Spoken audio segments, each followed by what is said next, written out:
This is I want to say like a personal kind of favorite topic of mine because we often come here and talk about medicine and drugs and things like BHT and antiviral and or EMF and stuff like that.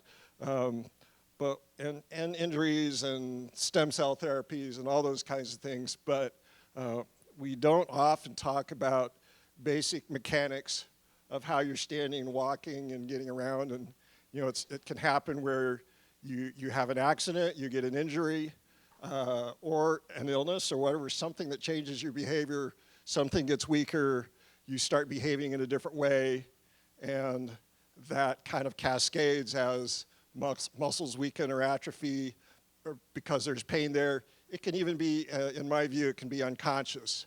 You can have this sort of progressive thing, your body's kind of, you're unconscious to the fact that you're compensating. Had a personal example of that was when I tore my ACL. I didn't really understand that my ACL was torn. I mean, I knew it hurt a lot, but I also got better. And I went that way for about 1.5 years before I finally went and had the surgery to replace the torn ACL. And what was striking to me is when I'm on the examination table with the orthopedic surgeon, then puts his hand on top of my two thighs, and that one hand was clearly about 1 inch lower than the other, which was a sign that my thigh, the thigh on the side that had the injury, I was just unconsciously using the other leg more and that leg less.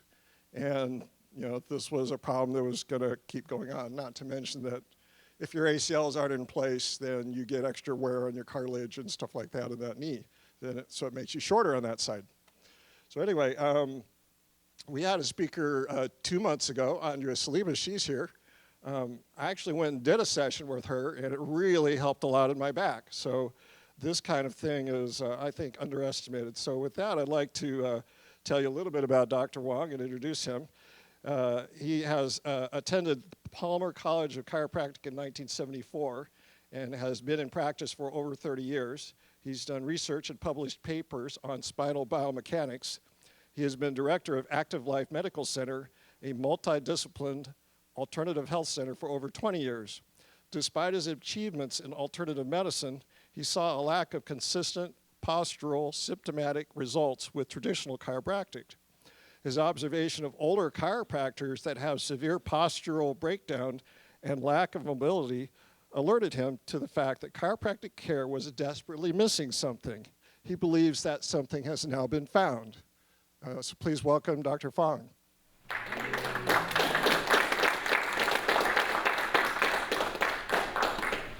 So over the years as a chiropractor, I've noticed with most people and chiropractors over time, you tend to see their heads go forward, right? And as time goes on, we start to see this, right? But this is a slow postural decay is what I've noticed over time. And even myself, as I hit my 60s, I kind of noticed, see, you can kind of fool yourself into thinking you have good posture. And I'm sorry to interrupt you. you got to turn it off? Get turned off. All right, great. So even myself, you could kind of fool yourself into thinking your posture is okay. And when you feel like this and you straighten up, you go, okay, my posture is okay. Until I noticed myself in security cameras. We have security cameras. I mean, they're in public places, and you kind of look, and, I've got a camera at home, I walk home and I see myself in the security camera. I'm looking like this. And there's a couple of photos of me because I do lots of seminars and workshops. And I see myself like this. And I go, I think there's something missing. As a chiropractor I've been in practice 35 years now, I always knew something was missing. I've done many different techniques in chiropractic. There are probably 15 major different techniques. And all of them they have benefits at certain times, but what I noticed that the results were never consistent. Meaning sometimes it would work, people would pop up, they'd stand up straighter without trying, and sometimes they wouldn't, right? Sometimes their symptoms would improve, sometimes they wouldn't. It was hit and miss, and I thought I was one of the better chiropractors in the area. So over the last few years, there's been a couple of new discoveries that changed everything for me professionally. So much so that after I finished with my alternative medicine practice, I decided to go back in the chiropractic practice and practice structural chiropractic. So here's I think we can agree upon is that if you stand up, you take a breath, and you relax. Most people, if they were honest and relaxed, their bodies would slump forward like this, right? Now, you can make yourself up to a certain point. You can make yourself straight. You can tighten up your muscles. You can change your posture structurally up to a point. But as your structure decays, it's harder and harder to stand up straight to the point where you can't. And the body gets really stiff. Now, most physicians would just say, well, you're just getting old. I mean, that's just sort of, they can't fix you, so they just say it's natural just to be decayed, right? We're a group that doesn't accept that, which is awesome, right? You know, we're not normal. Actually, somebody said I was normal, I'd go home and cry, you know. And I had over at Kaiser, my physician says, you know, your lab work is much better than average. And I just looked at him with a scowl. I said, well, that's no good. You're comparing me with the average American health? That's like, you're good. I'm not death and dying. Okay, good. You know. So anyway, whole nother thing. I'm getting invited to talk in front of their GPs on alternative and preventative health. So that'll be fun to see. Yeah. Well, right now, preventive health is vaccinations. You know, that's sort of, you know, they need to expand what that is, obviously. So there are two discoveries that changed everything, and my body was all of a sudden completely different. I personally feel 20 years younger than I did a few years ago when I started getting this care. This care is called Advanced BioStructual Correction, ABC. And those of us who are up on the research, it was based on two major breakthroughs. The first major breakthrough was actually done by Yamada's Neurosurgical group down in Irvine, California. And what they discovered was they were treating patients with paralysis and real severe cases. And in their surgical procedures, they went into a few patients where they couldn't find anything wrong with them, and yet they were paralyzed. And when they opened up the spine, they noticed an interesting entity that had occurred. If this is the bones of the spine itself, where the spinal canal goes through, and if my arm was the spinal cord itself, they noticed that there were parts of the spinal cord that were literally adhesed to the bone inside the spinal cord. I said, well, that can't be correct. So what they did was they kind of pulled the spinal cord out, and they just sort of scraped and freed up the spinal cord. They just said, they're kind of in there, and it's like, doesn't look right. You know, probably wouldn't harm if we just kind of lifted it and scraped it and freed it up, you know. And when they did that, there were several patients that recovered. It was a miraculous recovery. And so that set them on the stage of doing more research, and they called it tethered cord syndrome, meaning the spinal cord being tethered or stuck in the spine. And they've done quite a bit of research on that, and they believe with their research that it's tethered cord syndrome that's causing so much of the back pain, of the sciatica, and things like that. And also, it explained why 15 years ago, there was a huge study done. I think they took 300 asymptomatic people, right, of different ages. Asymptomatic meaning they had no back issues, no history of back problems, no history of neck problems, things like that. And they did MRIs on 300 people. They found 1/3 of the population of that 300 people had severe herniated discs, you know. How many of us done MRI and said you found a herniated disc, right? It's a common thing, right? They had herniated discs, they had all kinds of problems with their spine, and a neurosurgeon, just looking at the MRI, would say they need to go into surgery right now. And yet, they were asymptomatic.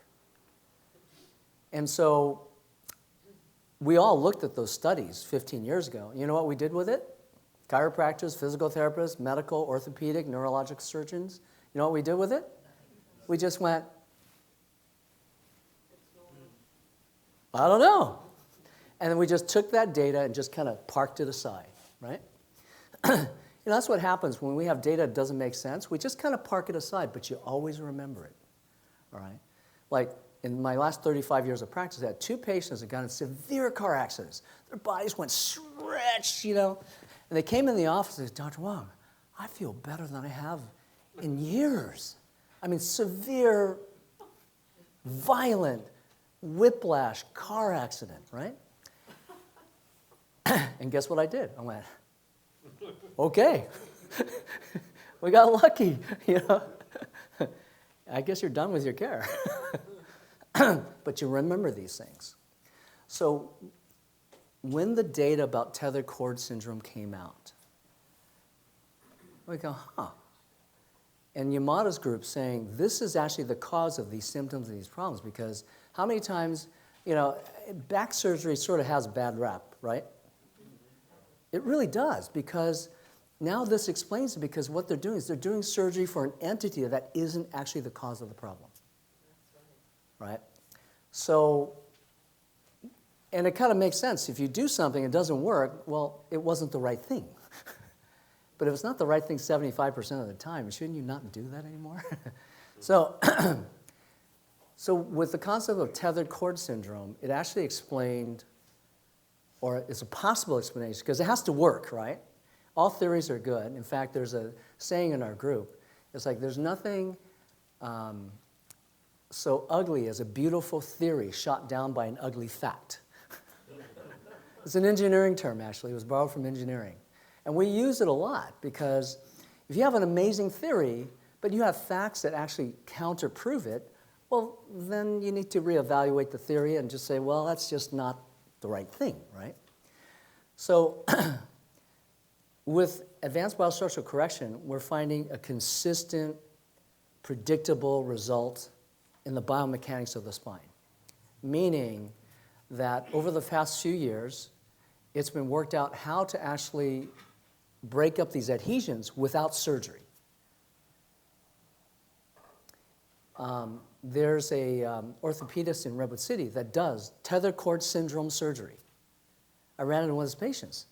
You know, she was applying for a job. Says, yeah, Dr. Sontag, he found tethered cord syndrome in my spine, opened my spine, freed up my spine, and my sciatic pain is gone.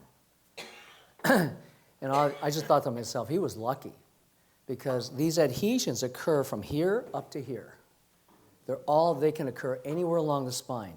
So if that adhesion was here, pulling on the spinal cord, causing sciatica, he's operating down here, he's missed it, see?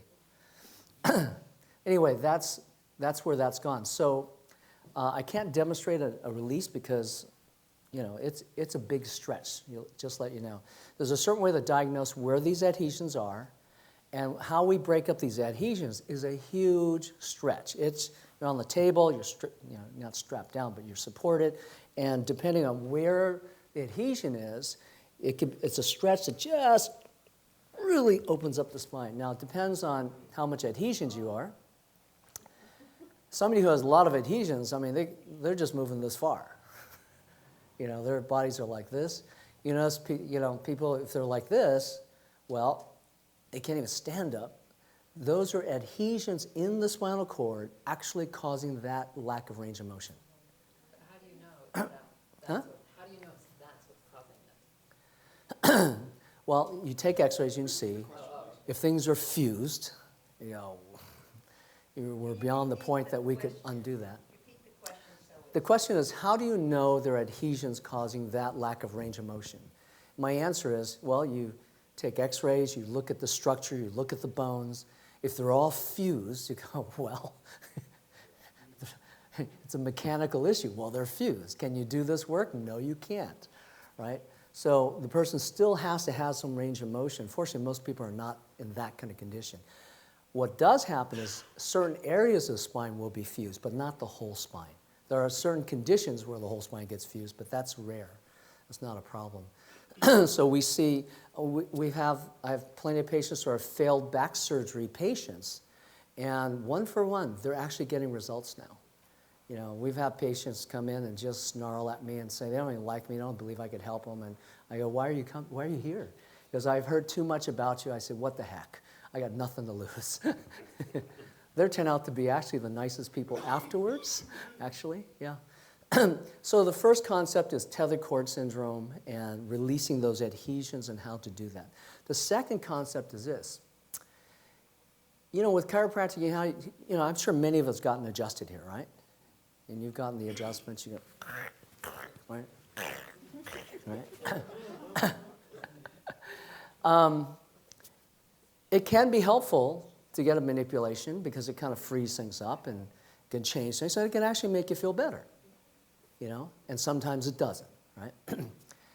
But it turns out that the only bones that we're worried about in the body, structurally, are bones that go forward because there's no muscles directly behind to pull it directly back.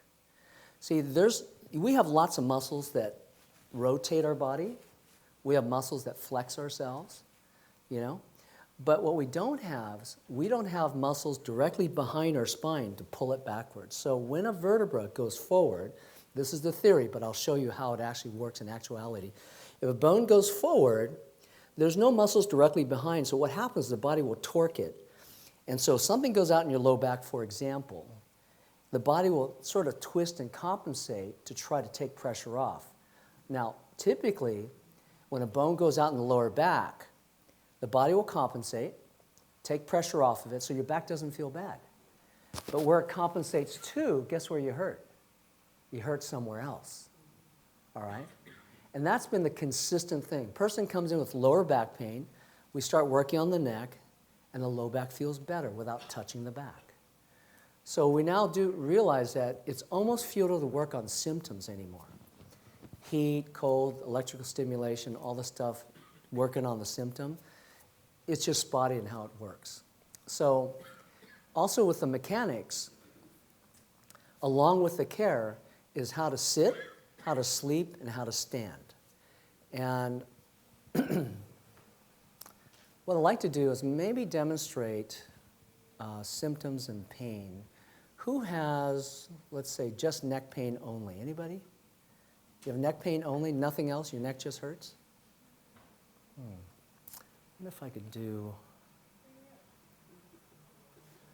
Okay, who has low back pain only? Just low back pain. Just low back pain? And how long have you had low back pain? About a year. Okay. How's your neck and upper body feel? That feels pretty good. That feels pretty good? Okay. Can I work on you a little bit? Sure. Come on over here. Okay. Yeah.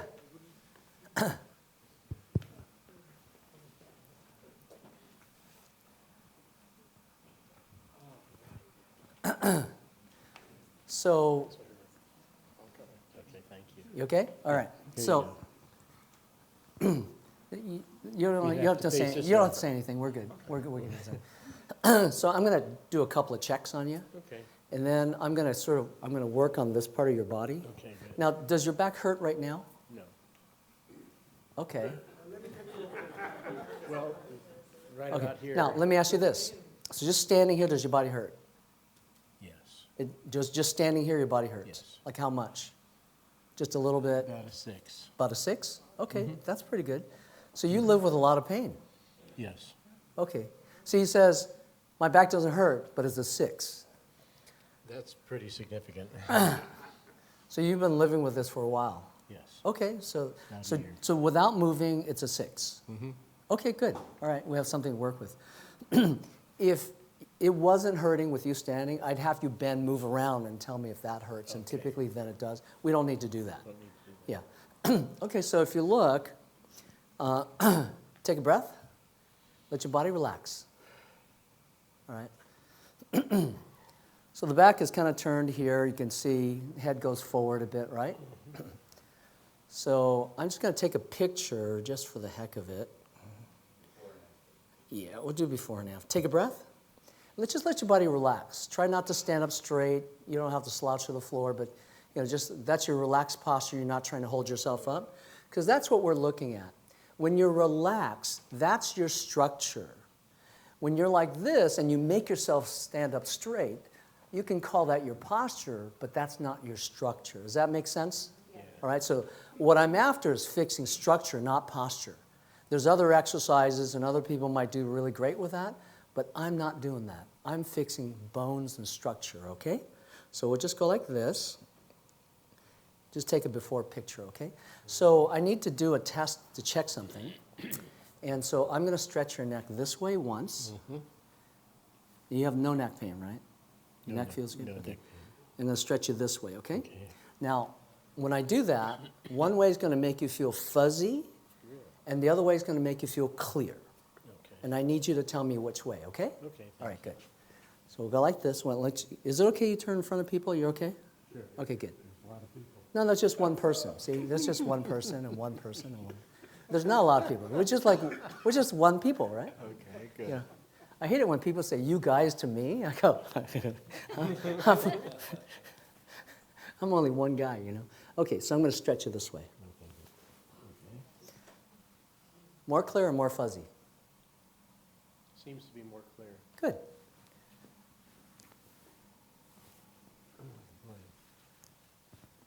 Clearer. More clear? Yeah, more clear. More clear than the other way. Yeah, more clear. So when clear to more clear. So left was even better. Yes. Okay, good. If I did it hard enough, going this way, he'd be actually a little bit more fuzzier, you know? So this way went more clear like that. Yes. Okay, good. That just tells me what to do here, okay? Okay, just curious, since I did the more clear last, your back was a 6. What's it at now? It's probably a 5. Good, okay. So definitely made a change. Usually you're a consistent 6, it just stays 6. Okay. Okay, good. All right, so I need a wall. Come on over here. Come on over here. No? Back against the wall. Put your back against the wall. This way, thank you. So let me explain. Oftentimes what happens is when we start to see this, can you see how that would make the lower back work harder? Yes. Yeah, right? So what happens typically is the bones in the front, the clavicle and the first rib, go forward. So I'm going to actually punch them backwards, all right? So, and it won't hurt. You trust me, right? Famous last words. Like you trust me, right? Okay. So this is the middle of the clavicle. I'm going to go like that, Yeah, okay? okay, that's Good. fine. Okay, boy, that feels good. You see that? Yeah. Good. Okay, I've never had that move done before. Not to the clavicle. Wait till he hugs you. So, so now, if his face got tight at all, I would do something else because it means that the rib below was not in the right out. place. Okay. But you stayed smiling, so that was good. Okay, Okay. so come on over here. And I want you to stand here, face that direction. Sure. Okay, so just curious, it went from a 6 to a 5. Where's it at now? Just It's probably 4 and a half, Four and maybe a half? 5, maybe 4. okay. So we're, Forward. we're making a significant symptomatic change, and we haven't touched your the back. back. That's We haven't right. touched the back, all right? Okay. So I'm going to just take a picture here. Let me just take a breath. Let your body relax.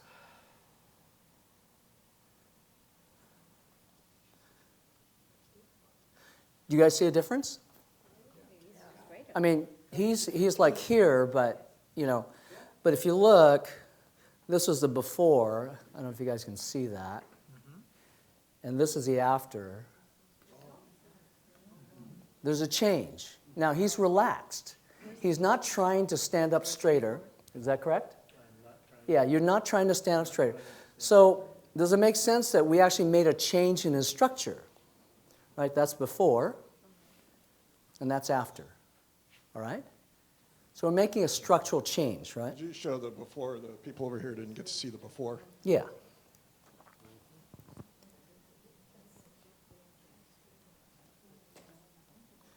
This is the before. That's the before. And that's the after. Okay? So now, I know this works because I can visibly see a structural change. And the thing with Advanced BioStructual Correction is if you do something and the body stands up straighter by itself without a behavioral change, we say the structure has actually improved.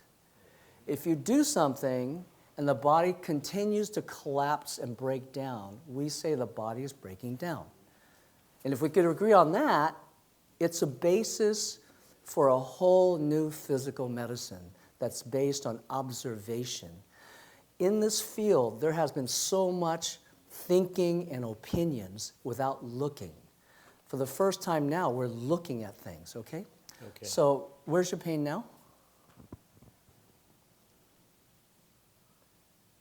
Mid-back right about here. Yeah, but the lower back, what's it at? Lower back is about a 2. About a 2? Yeah, it's about a 3 right here. Okay. About a 3 right there? It's different. It's, Yeah. It's definitely changed. Yeah, so if you just stood normally, does it change like that? No. Okay. And you've had this pain for how long? About a year. Okay, all right. It's gone down considerably. Do you come to these a lot, or? Yes. Okay, we're good. members. So you're not a shill, and I didn't put you here. Okay, good. I just want to make sure. I've never seen you before. Okay, good. Thank you. Okay. Well, thank you. Okay, All right, you now, too. I actually, if you sit down on that chair, and we could test it if you want, but your pains will come back. They will come back, Yeah. okay. Yeah. Just by sitting on the chair? Yeah, because the chair mechanically, and I want to show you something about chairs. So is it okay you just stay there? Sure. Because the pains aren't coming back, and okay. Here's the other thing about structure, is if you sit or stand in a way that collapses your body, would you say that's good or bad? Bad. It's bad. If you sit or stand in a way that allows your body to stand up or sit up straight, would you say that's good? Good. Good. If we could agree on those parameters, let me show you something. This chair is broken. Oh, I'm not going to use that. Can I steal this chair? Is it good? Okay, I think this should be good. Okay, so if you sit in a normal chair, and I would say these chairs are just normal chairs, almost all chairs, and I haven't seen an exception yet, if you look at the back is lower than the front.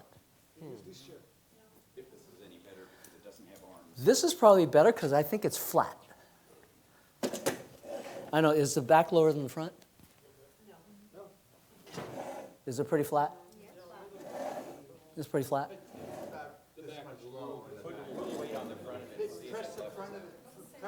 Tell you what, could I use you for a sec? Are you in pain? No. Okay, good. Can you just sit here? Don't put your back against back here. No, don't go back. Go forward a little bit. Just scoot forward a little bit. No, scoot your butt forward. Yeah, okay, okay. Now, take a breath. Let your body relax. Okay, so you see how his body collapsed down? If you could, let's just say that's not a good thing. Make sense? His body collapses, and if you relax more, what happens, your body will drop back. And thank goodness there's a backrest to catch you because the chair's designed incorrectly, right? So if you make a change, and so does it make sense that we just subtly made a change in your body, and we reduced the symptoms?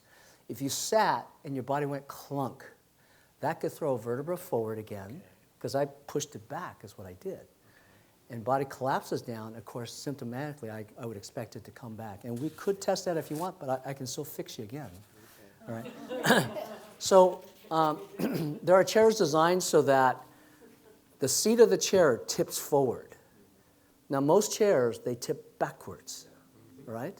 And when they do, when you sit down, you could make yourself good posture, but it takes a lot of effort. And by the time you make that second phone call, your body goes clunk, right? So the idea with sitting is if you can rearrange the seating position so that your body sits up straight without you trying, that's what we're looking for, okay? So let me put this under you and let's see what it does. It's going to stand up. Go ahead and have a seat.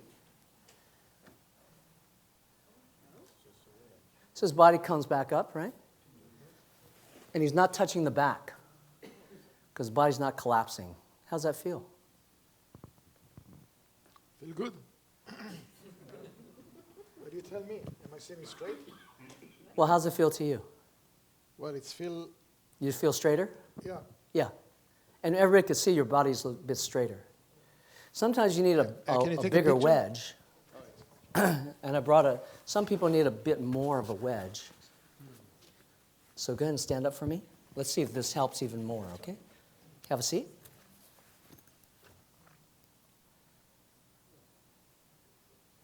How's that feel to you? Feels better. Yeah. That'd probably be too high. No. What happens when it's too high? How can we tell? Let's see. Go and stand up. Sit. Oh, wow.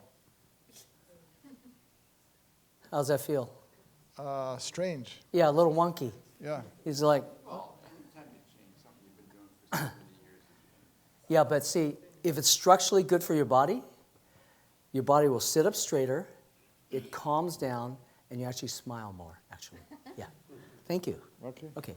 So when you sit, you want to sit on this, and chances are you'll still be okay. Okay, All right? thank you. So you can borrow this, you can sit up there. So I think, let's see, this chair here. Yeah, okay. The softer chairs are kind of hard sometimes. This is set up so it can kind of fit in there. So the body compensates. And where you compensate to is where the pain is. So what's your name? Paul. Well, so with Paul, only having low back pain, the theory is that it's compensating for something else. But see, if that's true, you should be able to test it. And the thing with advanced BioStructural correction, it can be tested many different ways, and the outcomes are consistently positive and predictable with that, all right? So by adjusting his neck and taking pressure off here, his lower body didn't have to compensate as much, and it feels better. Compensation causes pain. You know, if you have a torn meniscus and you're walking crooked, your whole body's compensating, right? You know, if somebody was pushing me here, my whole body's going to compensate to try to take that pressure off. And where my body compensates to is where I hurt. If somebody's pushing me here, after a while my low back's going to hurt, and vice versa. And it's consistent like that all the time. Now, if a person has neck pain, back pain, headaches, arm pains, leg pains, they've just got so many things going on. We just slowly get it more lined up, and the body does better and better that way.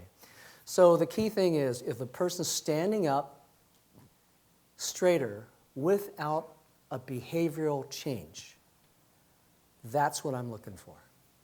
Because then, if they can stand up straighter, imagine if they did better exercise. Imagine if they knew more things. They can actually apply these things much easier, all right? So with sitting, to have your body sit up straighter, I have these wedges, and they just change the chair. There are chairs that are designed this way. So the standard with sitting is this. I have ergonomics people that come to my classes in the clinic, and they're just shaking their head the whole night. At the end of the night, I go, tell me what you think. He goes, this is exactly the opposite of what I've been taught. But he can see with his own eyes the benefit of doing it this way, right? You know, the measurements they do, where your monitor is and all that stuff, you know. Everybody's a different height. You know, you can't do it that way, you know. So if you want to see where your monitor is, you set up your chair. So first of all, sitting, you should be able to sit for a prolonged period of time and not have back and neck pain. You should be able to sit for a prolonged period of time and your body doesn't slouch forward, all right? And typically, a wedge like this goes a long ways to achieving that thing. So if I'm sitting here, and by the way, if one side's higher than the other, for each of us, if you raise one side higher, you'll do better. Which side, left or right, I can test it for you, but you can just test it yourself, because if your posture is down like this, if you take a breath, it'd be less air. If your posture is more upright, and you take a breath, it takes pressure off your lungs and you'll breathe better. So if I sit like this and I try to go straight, even though I'm not slouching, I'm breathing a certain amount. I put a wedge under here, same thing. Same effort, I'm breathing probably 30, 40% more, right? I don't know if you saw that, right? And that takes a lot of effort to get that air. And it doesn't even look good, huh? Look, now I'm sitting like this. My face lightens up, I'm relaxed. I'm breathing quite a bit more air. So to test what you're doing, if you just take a breath, that'll tell you if it's better or worse, right? Just breathing will do that. The other thing you can do is you can twist this to the right to make the right side higher. You see if it improves more. Huh, that feels better, okay. I'm going to twist it to the left. Not as good, right? So you, with him, you know how I stretch him one way, he says more clear to the left? So if you tweak your wedge this direction to make the left side higher, you'll probably breathe better and you'll feel better.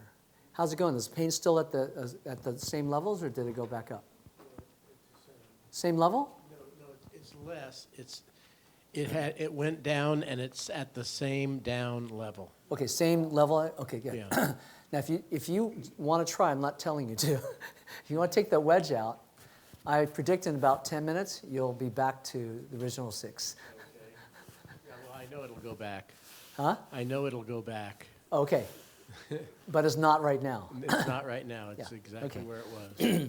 That's why this work is very predictable. I can already predict what's going to happen based on the mechanics of what I know. So for me, I'm a right side breakdown. Now, what that means is everybody's body's breaking down forward. We know that. Nobody breaks down backwards, right? Nobody goes, oh, my back is terrible. Nobody does that, all right? We only see forward breakdown, and there's a reason for that in how the body tries to compensate, right? So we know the body breaks down forward. Also, the body breaks down to the right or to the left. So depending on how it breaks down, that tells me where the adhesions are, and that's how I worked on you. And there's a few tests, but one test is I stretch you this way and I stretch you that way. Your breakdown side will feel better. Right? You're more clear going left, and that was good. I'm right side breakdown, so if I torque it to the right, I actually do better. All right. Also, it means if you notice, this happens to everybody anyway, it's just that we don't notice it. If you walk on a sidewalk and the sidewalk's tipped on the right side, some of you walking this way, just notice the next time. You walk in this way, you breathe, see how you feel. Then turn around and walk the other way. One way will feel better than the other way, right? You know, you walk on the street, as it slants this way, you know it makes your body funky, you just don't want to do that. That's because your breakdown side's on the other side. You walk down the road's higher on the right, it feels better to you. That's your breakdown side on the right side. Now, I'm a right side breakdown, so thank goodness my wife is a right side breakdown, because we go to the beach, here's the ocean, we turn to the right. We walk this way. Because the beach slopes, right? Now, when I come back, I walk way over to the inland, because it's flatter, and I walk back this way.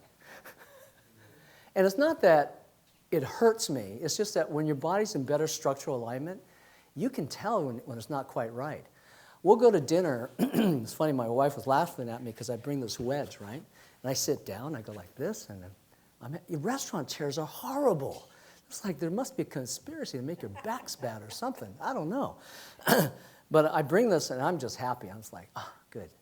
You know, so she laughed at me. The next time we went to dinner, me and my 2 sons, you know, our 2 sons and my wife, I brought wedges. So everybody sat down. They're just doing what they're doing. They're kind of hunched over, you know, and their faces are, you know, not particularly happy. So I said, hey, let's put a wedge under each one of you. I put a wedge under all 3 people. They sit up. They go, wow, they smile. Guess which family I want to have dinner with?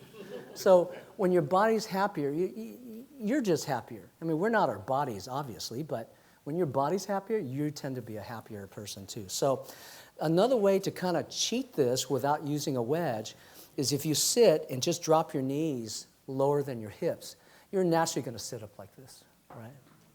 Now, there is a point where when your structure gets better, when you sit back like this and you're kind of like this, this starts to feel kind of funky. You don't like it. And then you go, well, this actually feels better, all right? When you get used to this, it's like I have a couch at home. You know, I'll sit next to my wife, watch TV for like 10 minutes or a movie. I don't watch TV, by the way. I don't believe in that. It's horrible propaganda, in my opinion. But, you know, I'll sit here and I'll do that. And after about 10 minutes, I'm on our ABC chair. I'm just sitting like this. If I watch TV, I watch it like this, right? In a car, this is made to fit inside the car with the bolsters coming up. The problem with some cars is the headrest goes too far forward. So if you sit in your car and the headrest is even touching your head, it's pushing you forward. All right? And as your body goes forward, you notice it doesn't feel quite as good. Airplane seats. Yeah. So if you feel anything pushing your head, it's making you do this. And it makes your body just, scientific term, funky. All right? And I don't like it either. So what I do is I'll get my jacket and I'll fill in the space right here so my body gets pushed forward a little bit. So I'm sitting like this. Now with an airplane, you know, if it's a long flight, you could fall asleep. The last thing you want is to fall asleep and your head go down this way because it'll pull bones forward. And when you get up out of the seat, your back will be tight. You know, this happens to everybody anyway, but just people think it's normal, right? I have patients now that sit in the airplane with a wedge, with a jacket back here, and with one additional thing. I tell them to go to CVS and for $5 buy a whiplash collar. You know, the little did here with a little Velcro on the back? You know all these things they sell at the airports, you know, for you to sleep and all that? If you test them, they don't work because when you go like this, your head goes like that, right? So a simple $5 whiplash collar I put around here, you know, small, medium, and large. And when you relax, your head just goes just a little bit, a few degrees. So I will fall asleep on a long flight. I can sleep 5-6 hours easily. And I'm sitting like this. My seat isn't even pushed back. It's straight. And I'm so well balanced, I fall asleep like this. I wake up, I go, oh, this is awesome. I get out of the chair, I go, wow, my body feels awesome. You know, you don't hurt. I have patients doing this now. They go, Dr. Wong, I'm the only happy person leaving the plane. Everybody else is funky. They're like, long flight. You think it's a long flight. No, it was the bad seating position, all right? So that's sitting, and if that helps you, you can sit forward, and you know that'll make it easier. Now, we spend a lot of time doing an activity that you know about. We spend about a third of our life doing what? Sleeping. You know, and most of us have the idea that, you know, I'm not sleeping quite right. True? Okay, so there's a new standard in sleeping. If you do it correctly, you're going to three things that will occur. Just like the sitting, several things occur if it's done correctly, right? These are specific, observable, repeatable things you can do. The correct sleeping position, when you wake up, your body will not feel worse. It will probably feel better. Wouldn't that be good? You know, stiffness, neck pain, back pain, stuff like that. The second thing is 6 hours will feel like 8 hours of sleep. And the third thing is your body doesn't move because it's so comfortable. Now, who doesn't toss and turn? You don't? Okay, then whatever you're doing is good. Lay on my back, close my eyes, fold my hands. And you wake up in the same position? Okay. Pretty much. Okay, good. Then your body's not getting so irritated. The reason why we toss and turn, we're in a position, the body feels uncomfortable, it's pulling on an adhesion, it's doing something, it doesn't feel good. Then you go to another position, right? And then when that sort of irritates something else, you'd go to another position, another position. The more uncomfortable your body is, the more you toss and turn, true? You know, you're aching, you're hurting, you can't find a comfortable position, you toss and turn. Because your body is trying to find a neutral position to take pressure off. It's not necessarily you, it's your body doing that, right? Naturally kind of does that. Just like compensation, it naturally does it without you knowing it. So you want to hear about sleeping? Yeah. Good. So here's the parameters of sleeping. It has to be a firm mattress. Soft mattresses will not work. So I was looking at this today, and I said, oh, I think I can use this table. So, now, would you agree this is a pretty hard mattress? It's extra firm. Now, I always say you can get a firm mattress. You can always make a firm mattress softer, true? But can you make a soft mattress firmer? You can? How do you do that? Okay, that's for like a mattress that's really bad, right? Okay. Maybe you could put, maybe, I don't know, I haven't tried it. So this is pretty firm, and would somebody like to volunteer to lay on this? Who thinks this wouldn't work at all? Okay, darn it. Yeah. Good. Now he's really good, because if you do it wrong, his back will hurt. Yeah, because we do it wrong, your back will hurt. Oh, where's the pain right now? What level? About a 3. About a 3? Okay, About a 3. that's pretty good. All right, so I brought, now, the requirements are this, is number 1 is a firm mattress. Number 2, it's sleeping on your side. Number 3 is the adjustment of the pillow height that makes the mechanical magic here, all right? If you get the height right with a soft pillow, it's right at 9 o'clock. At 9:30, it's now lower, and it's going to be incorrect. So the pillow I recommend to be able to do this with is either a stack of towels, or they do make a pillow with layers of foam that you take out and you adjust, and once you get it right, it's set, okay? So we're just going to use towels because it's not going to compress, right? So this table is plenty strong enough for you, I'm assuming. That's a good one. No, we're good. We're not gonna dance on it. So can you do me a favor? I'm going to help you. Which way? I'm going to have you lay on your side facing me. Put your head over here. Okay, great. Good. Turn on your side facing me. On my side. Okay. Facing you. Yeah. Okay, great. We do it incorrectly, his back's going to hurt. Okay. So now I need to use the book of natural medicine. Now, you got to use the book of natural medicine. Okay, so there's 3 things we're going to do. We're going to make it too low, Okay. and I want you to feel what that feels like. Okay. And then we're going to make it too high, and I want you to feel what that feels like, all right? Okay. Relax here now. Okay. Does that feel pretty good, kind of okay to you? For a table, it's okay.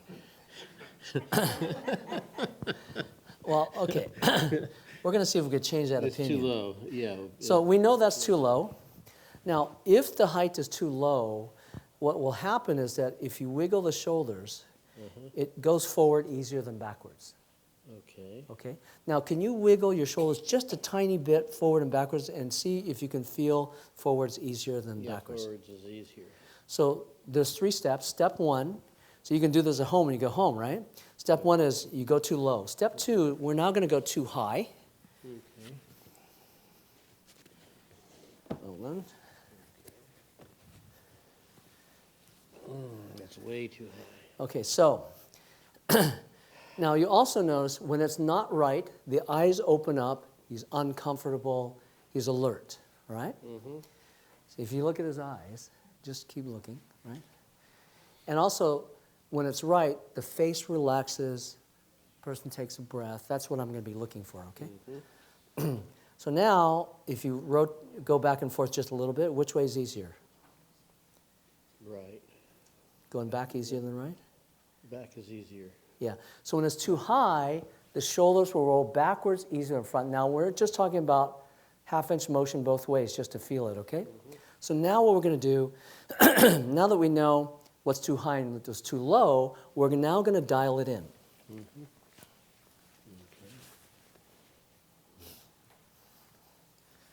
Okay? So you tell me, too high or too low? It's still a little high, I think. Yeah, I agree with you. Yeah, good. It's a little bit high.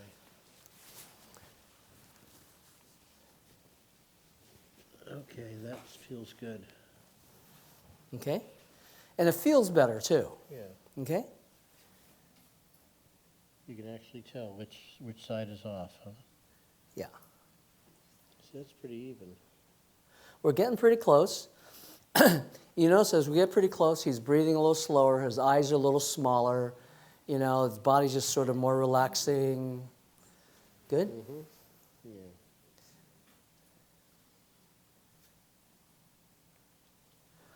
Yeah. So can you tell if it's a little too high, a little too low? Relax. It's probably still a little bit too high. Perfect. It's a little too high. So, So I'm just going to take another layer of towel off. Let's see what we can do. Okay? that's fun. All right. So that's easy.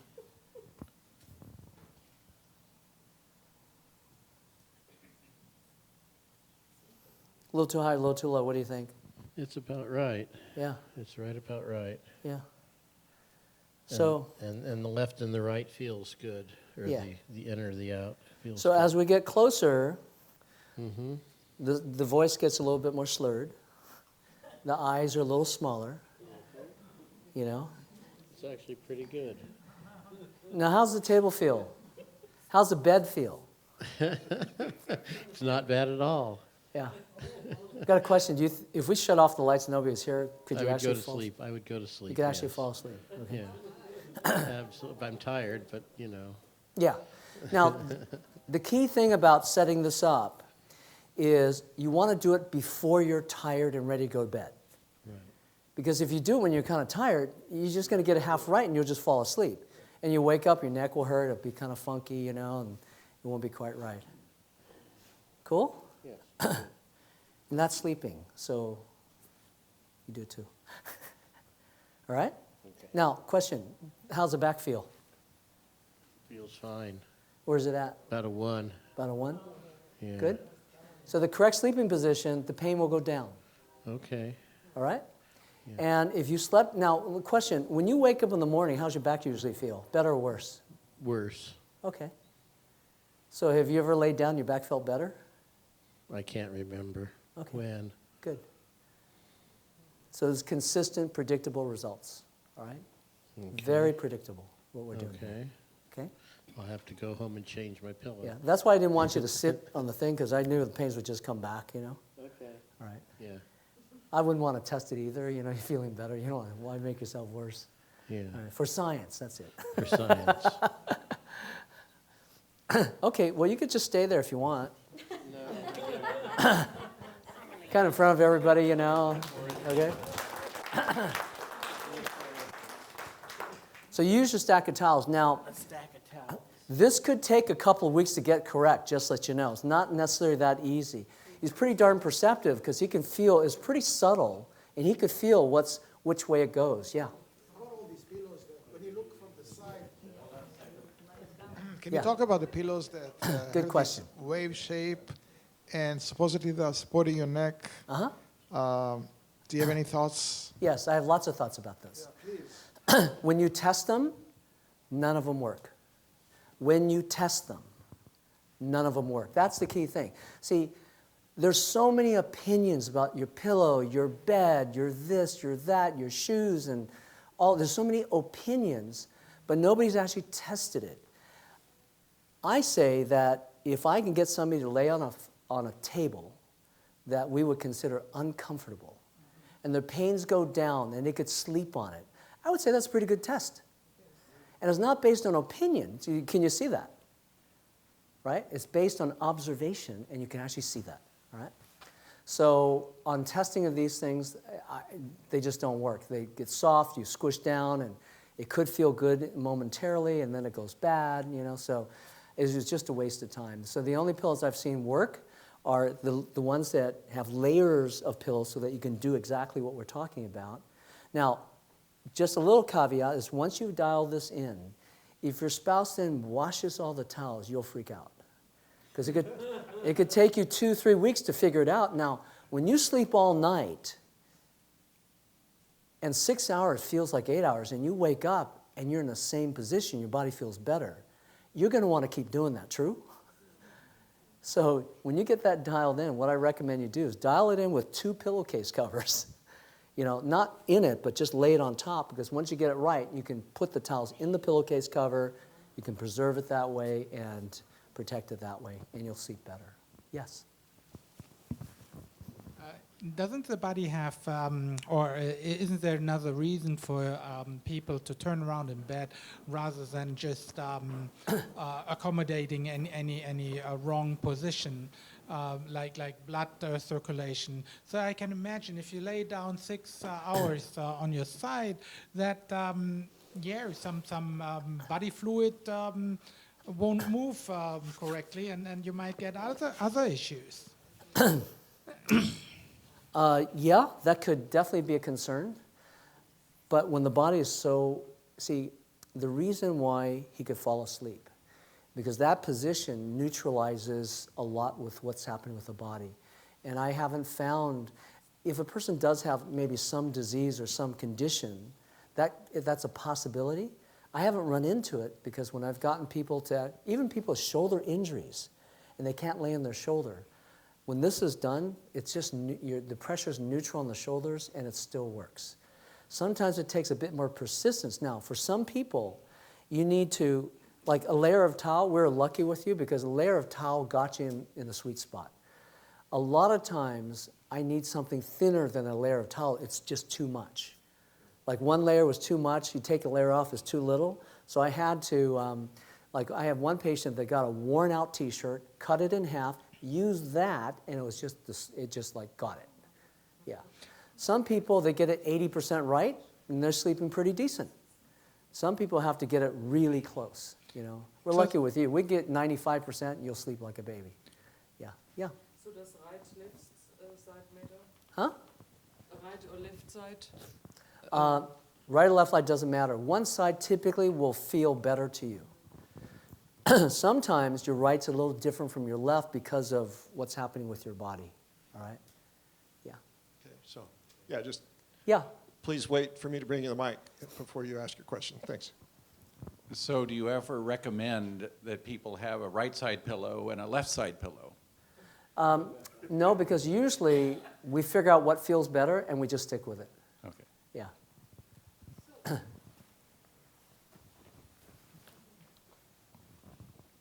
What website do I go to get the layered pillow? Its website is ezposture.com. Sells these. E as in Edward, Z as in zebra, posture.com. ezposture.com. Yeah, the letter E, the letter Z, posture.com. They have these pillows, and they have everything that I use in the office, actually. Yeah. Yeah. Do you have a question here? Yeah, what about a high-tech solution that uses some type of scanning process in real time to wind up measuring everything and then do some airbags and stuff to do the readjustment? I like the idea. You and I can talk about it later, see how we can execute it. I do have a patient who's a fabricator. He's looking at making an adjustable one of these, and to actually adjust it according to the weight. I have to deal with a lot of joint issues in my neck and such. I was injured by playmates earlier, you know. Uh-huh. So I actually have some considerable experience and some other ideas about how to deal with joint problems in general. Good. I like You it. know about acoustic emissions? Acoustic emissions? You know, the clicks and pops that joints make? Yes. Well, if you had an array of sensors, you could zero right in on where it's coming from. And you could do a diagnosis based on the signals from the sensors Nice. without going to an office. Well, And then have exercises prescribed in relation to the signals that you got. I love the idea. Yeah. We'll just have to test it out and see if it works. Right? Yeah. It works on pressure levels. Okay. What effect does, I mean, the way they, excuse me, the way the legs are arranged is, you've seen these pillows that are supposed to hold your legs apart and help align the Yeah. spine that way. Some people feel more comfortable when they're on their side to have some kind of cushion between their knees and they feel more comfortable, and that's fine. There's nothing wrong with that. Yeah. I don't recommend a big pillow because that Right, kind of right. spreads your leg a little too much, I think, but, you know. It's whatever will actually get you to sleep all night without moving because your body's so comfortable, and 6 hours feels like 8 hours, and your body feels better when you wake up. See, I'm after the parameters and the result as opposed to how to get there. You know, if having a bigger pillow gets you there, I would recommend it because it produces that result. Cool?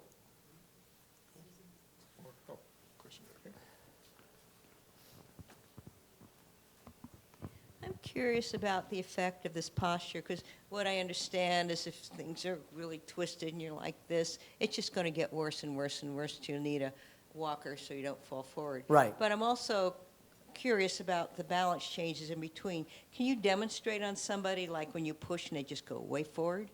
Yeah, that's actually a way to do that. Can I use you? Good. So stand here, face that direction.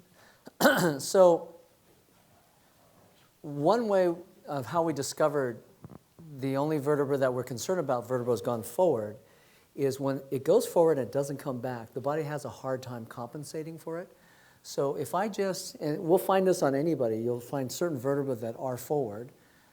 You know, people ask, how many people you see with a perfect spine come into your office? I go, none. Not a perfect spine anyway. So if I just push forward, okay, the body, see how it's pretty stable there? I'm just pushing forward. I'm trying to use the same effort. See how his body went more forward, that one? You know, now if I push a little bit here, okay, let me push here. See how it's easy to push him forward here? Okay, let me push here. Now I pushed a lot harder there, didn't I? Yeah. So his body's more stable, right? If I push here, his body almost can't resist. I push here. Now I don't want to push any harder because I don't want to mess you up, but I pushed a lot harder the second time, and up here, his body can't even push back. So it means that this has gone forward. Would you like me to fix that for you? Sure. Okay, come on over here.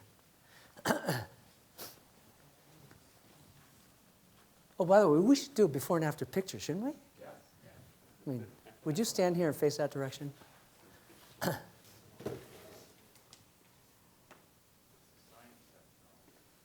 Yeah. If it's a true science and it's mechanics, it should be repeatable, predictable, and the results, you should be able to test it in different ways and come up with a consistent result. Take a breath.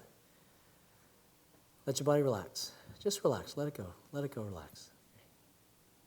Good. Come on over here. So that was this one right here, huh? Okay. So we're going to...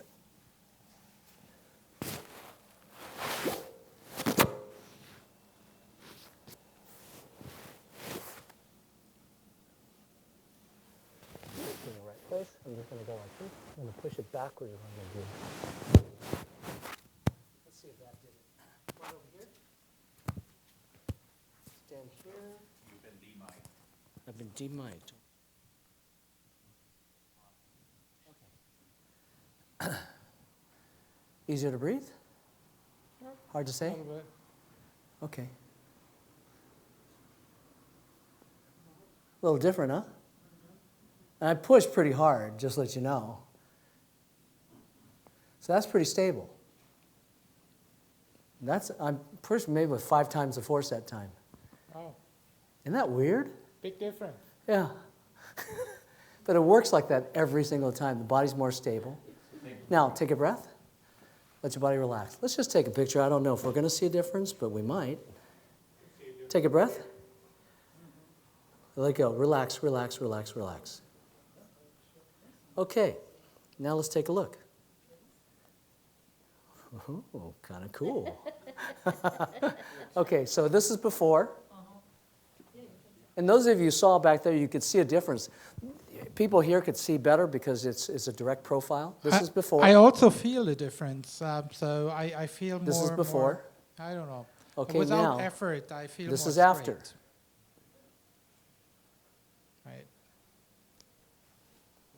Before? After? Yeah. You'll have to send those to us so we can. I can do that. I can send that. This is before. This is after. So how long will that hold on? For a while, if he sits correctly, if he sleeps correctly. He has to hire me to learn how to do that. There you go. This is the before. This is the after. Okay? So we at least we know we're going in the correct direction when we see a manifestation such as that, right? And that's why this care is, for me, professionally, a complete breakthrough. I'm like a kid in a candy store now. I'm finally fixing people that I never did before. And now I'm taking cases that are failed back surgery cases. Yeah. Okay, so that's a demonstration of how a bone goes forward. So I no longer do the crack, crack, crack, and all that, you know. It was beneficial in a lot of cases, but it never produced results like we're talking here. Notice your body feels pretty different? Yeah. Cool. All right, so, Okay. Yes, Susan. Okay, so we have a temporary improvement, and it might last who knows how long, depending on how we Right. sleep and sit. What about long-term? How long does it take, or can you Good question. predict how long and how many treatments, et cetera, to unwind the whole mess that we created? Good question. So I fix one bone in the body. Does it make sense that over a lifetime, bones go out of place and we start to twist and turn? As things go out, our bodies get more and more basically twisted. And so this process of getting adjusted this way doesn't do a shortcut, meaning up until now, we saw crooked spines, and whether it's medical with Harrington rods, whether it's physical therapy with exercises, or whether it's chiropractic with trying to crack you in the right direction to make this into this, up until now, everybody's been trying, not illogically, I mean, it's logical, your body's crooked, let's do things to make you straighter. Unfortunately, that's not how the body works. And that was the big breakthrough, is that the body gets twisted, it compensates, something else misses, and then to the point where as time goes on, your body fails to compensate and it starts to drop further forward until we need help, an exterior source of physical support for our bodies. Canes, walkers, things like that, right? It's just physical support. Body can't compensate, so now it's breaking down more. So that needs to be adjusted, and the body will untwist itself a bit. And as your body, now I've tried to make this go faster, myself personally, and you just can't rush the body. It's going to move as fast as it moves. The second thing that occurs is as the body gets twisted, it forms adhesions in the spine. So you can't release all the adhesions at one time because as it untwists, those adhesions get released. It untwists, those adhesions get released. And the ideal scene with the human body, no matter what age you are, from infant, of course, I don't expect any issues with infants like that, but to somebody who's 100 years old, you know, the ideal scene is no adhesions, all the bones back in place, your body just functioning like something you wouldn't even compare an average person with. So it could take years. That's a possibility. I was wondering, so if I even take the time to invest and take care of my posture or my structure, how much my midsection obesity is going to just be working against me? Well, here's the thing. When your structure works better, your body functions at a much higher level. And one thing I do when I do re-exams with a patient, I ask, what's your activity level like? If the activity level is not increasing, that's not improvement in my world. I mean, if they say, I'm getting more busy, I'm doing this now, I'm doing that now, I'm doing this, and I'm running, and I'm doing, that's what I want to see. If I see lifestyle changes a person takes on because their body's doing better, it's an indication to me they're going in the right direction. Now, in answer to your question more is, it doesn't take long for a person to feel better. In some patients, they feel a little better. It's like, good, I'm done. Well, that means they got up to a certain level, and that they're happy with that. That's fine. Personally, for me, I'm after complete, no adhesions in my body. You know, I'm 67 years old. I feel like I'm 40. I can jump about this high with both feet. It's like, no, I want to go better than that. I want to see how much better I can be, because 70 is like, just let me tell you, it's like, to me, that sounds really like far off, you know. I'm 67. It was like 3 years, like. And those of you guys are 70, you guys know what I mean. And then like 80 is not that far. And 90, it's like I can see that, you know. It's like, it's freaking me out personally. So it's like I'm on the warpath to really fix the body, because I want to be 95 and racing motorcycles. So that's sleeping. Now I do have one more thing. I don't know if we have enough time, but it's going to be our shoes. Yeah, Are you guys okay? Yeah. So now, go ahead. Did you have something? No, go ahead. So it's going to be our shoes. Shoes can definitely mess you up. And if you notice, the sitting, sleeping, and standing kind of goes against most things we've been taught, true? So far, like the sitting and the sleeping, kind of goes, you know, it's kind of contrary, but I'm talking to the right group, right? Because you don't expect the normal kind of things, right? So the average kind of things that occur. Typically, it's incorrect. So with standing, the ideal thing is your shoes should be more comfortable than bare feet. I know, I hear a lot of groans like, you're right. Because bare feet typically feels better than shoes, true? That's only because your shoes are messed up. Now, if you fix your shoes, standing for a longer period of time, walking, and how it works with your body mechanically should feel better, actually. Who has flat feet? I'm one of them, too. Okay. So were you told that you need to wear arches, arch supports? Yeah? Did you wear them? Who wore them? What did it do for you? Yeah. They made your feet hurt. And do your arch come up? No. Right? I was one of those. My dad said, you have to wear these. You got flat feet. You know, you want to go to the doctor and you wear these arches. Like, and now you're walking like this. Is this a good thing? A little kid, you're walking like this? No, that's not a good thing. And my arches never came up anyway. So it's kind of like, what use if somebody had an opinion that they're a good thing, right? But never ever looks like, oh, the kid's walking like this, you know? So it's kind of, just last month, I had a mother brought in her 10-year-old, and she had probably $2,000 of orthotics. He says, well, I want you to check them. I go, okay. Well, I'm going to have him do something, and you tell me. So he stands up like this, takes a breath, he's like this, 10-year-old. Then he puts the orthotics, his body goes, clunk. I go, Mom, what do you think? That's not good. And he walks a little off, a little funky, you know.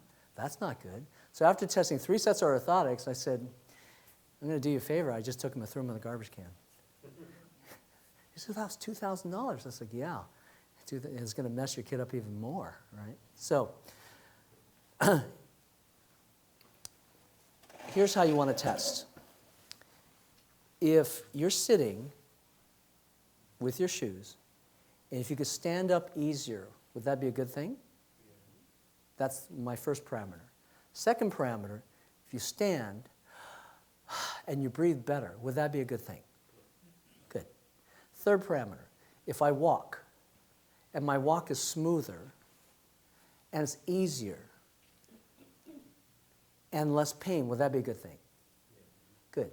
So I'd like to use you because you have enough pain, and that's a good indicator. The wrong shoes for you will make your back hurt. Yeah. The fact that you were standing as long as you did and your back didn't get too bad quickly, which is really good, means your shoes aren't too bad, but let's see if we can fix them even further, okay? If we do it incorrectly on you, your pain will come back. Yeah. Women always wear heels. Yes. So a little bit of heel is actually okay, but the super high heel, 1 in 10 can actually wear them and not mess up their back at the end of the night. Yeah. I go to conference in Las Vegas, and 10 o'clock, my wife has watched me look at all the women. No, I'm looking at mechanics. I really am. It's like they're like I don't think that's good for her, you know.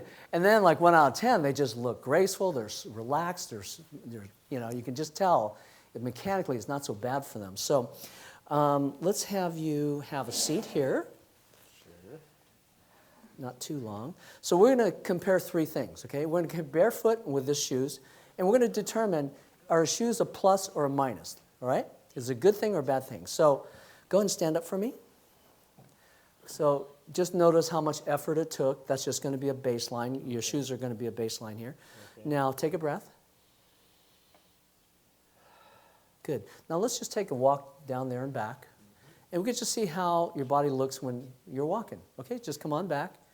You can see there's a little efforty, kind of lifts to the right side, you know. Yeah, okay. So good. Have a seat. Okay, now let's take off your shoes. And we're going to observe the same 3 parameters. And we're going to observe, is it better, same, or worse? Okay? So go ahead and stand up. Easier or harder to stand up? Easier, way easier. Yeah, now take a breath. You notice how much air? Much easier. Now take a walk.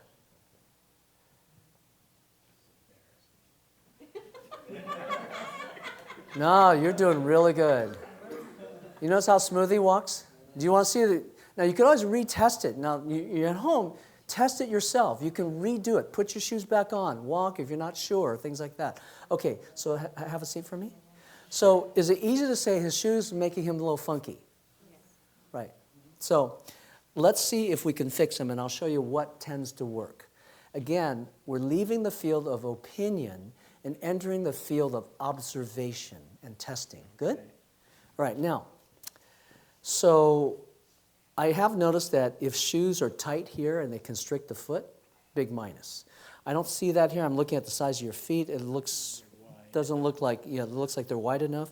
The other thing I'm looking at is, these are a little worn, so we'll see what we can do to fix them, okay?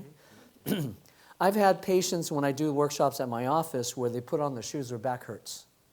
They take off their shoes and I can't fix them. And I end up taking the shoes, and I'm going to do you a favor, I throw them away in the garbage can. They say, well, I've got to go home. I said, we have socks. Yeah, but it's parked at Lunardi's, you know, it's like a block away or something. You know, I'm in the shopping center in Belmont, and so I tell you what, I'll go and drive your car here, and you get in your car, you go home, okay? So the plus point is I don't see an arch support, and I only say that because every time I've seen an arch support, it's made the body pretty funky, you know. So I don't see that here, but it is kind of sloped. You know, they're worn now. I'm looking down here. It's kind of sloped this way, so that's probably part of it. Yeah. I'm going to see if, I don't know if we can fix these, but we'll see. I'm going to see if I can just take this, the liner out. Yeah. Good, liner comes out. Good. So liner, oh, you put a little thingy back here, huh? Yes, that's really. Is that to soften it up? Yeah, it's a little bit of spring. I'm going to take it out, okay? Okay. Now, here's the thing. It's a common thing we've been told, you need a soft sole to give you cushion. And that kind of makes sense, right? I mean, it logically does make sense. Well, you step down, if it's kind of soft, it gives you some spring, and that would be a good thing. However, most shoes have a bit of arch support. And if you look at your foot, there's an arch like this. Even flat feet, you still have an arch. You're not completely flat. Now, what that is the theory is, well, you can actually show it how it works. It does work this way, is that when you step down, that shape of the bones and the ligaments provides a spring, is how your foot naturally walks. I mean, come on, 500 years ago, we didn't have shoes, or 1,000 years ago, there were no shoes, right? You know, we didn't have PF flyers. All right, so now if you put something here, when you step down, you negate the spring action of the foot, and as a result, it becomes hard. And now you got to put a cushion there to fix what you took away. So now what I'm doing is I'm adjusting shoes to fit, and they're completely hard, and I thought that's insane, but as we did it, it's like, how come it feels soft? You know, my shoe has no cushion, and yet it feels soft. Because as I step down, the arch of my foot is compressing and uncompressing, and that's the way your foot's designed to work. All right? So And it makes sense to me, and it works, and that's the way I've seen it work. So I don't see much of an arch thing here, but I'm going to take the flat thing out, and we're just going to take it out, and we're going to test it. Good? And then I'm going to start to adjust the shoe. And by the way, that website has all these things that I'm using tonight, so you can just go there and get what you need. I'm just going to take this out, simple as that. I'm going to take out the little thing you put in there too, okay? To give you cushion, all right? We're just going to take it out for now. Okay, go ahead and put your shoes back on.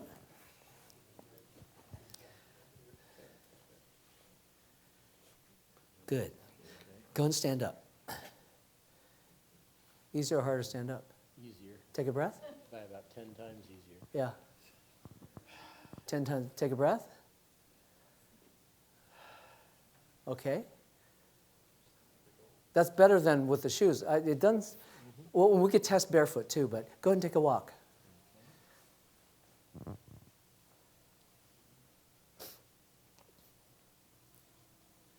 And you can see this in the video. Since this video, you can replay the video and you can see it too. Okay, so how's the walking feel? Much better. Yeah. Let's take off the shoes and compare barefoot now. Okay. And let's compare barefoot.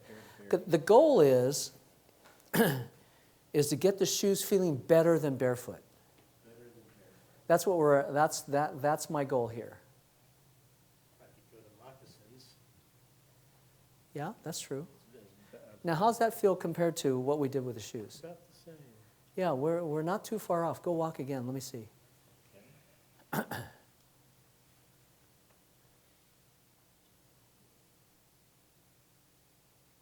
Your pain is not increasing, right? Good. Pain increases. Look at what you've been doing, and yeah. Okay. Good. Good. Have a seat. Okay, thank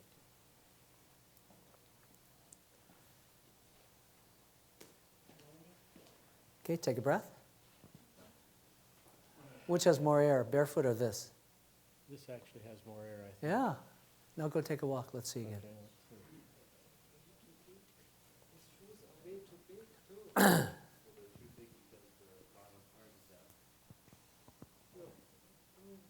Okay, have a seat. Okay, great. Go ahead. Now take off your shoes. We're going to compare. I want to compare barefoot again. Okay. See, it's true. You look at the shoes; they're kind of worn. But I don't care. See, I'm just seeing better, same, or worse, right? My opinion is I think they're too worn, but let's test it out, right? Okay. I'm taking my opinion out of it. Stand up. Okay. Easier or harder to stand compared to shoes? Or hard to say? It's actually easier to stand. Yeah. Take a breath. More or less air. About the same amount of air. Good. Now walk. Okay, great.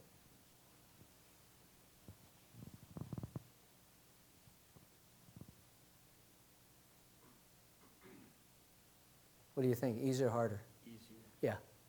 So we're not better than the shoes yet. Okay? Okay. So good. I mean, it's much better. I just pulled all the junk out, and it's better. By the way, anybody familiar with the shoe company Ferragamo? Yes. They claim to be the most comfortable shoes in the world. They're not. Well, if you look at them, Name? Ferragamo, Saragama. if you look at them, they're flat. They claim to be the most comfortable shoe in the world. They're just flat. There's no arch support. There's no cushion. They're just flat. And they're expensive and they're Italian. All right, maybe. Are they any good? I've had patients where I see them and I test them and they pass the test. All right, so, okay, have a seat. Okay. So the shoes are not better than barefoot so far, but not too far off. I'm gonna tweak them, and let's see if we can't get them better. Okay.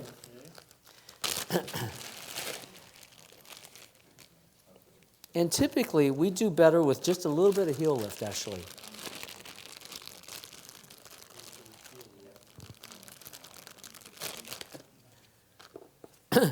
These are called chips. And we're talking about a 1/16 of an inch lift is all we're talking about. They're equal on both sides. One is not higher than the other. Okay? All right? I just put them in the back. I just Yeah. placed them there. Okay.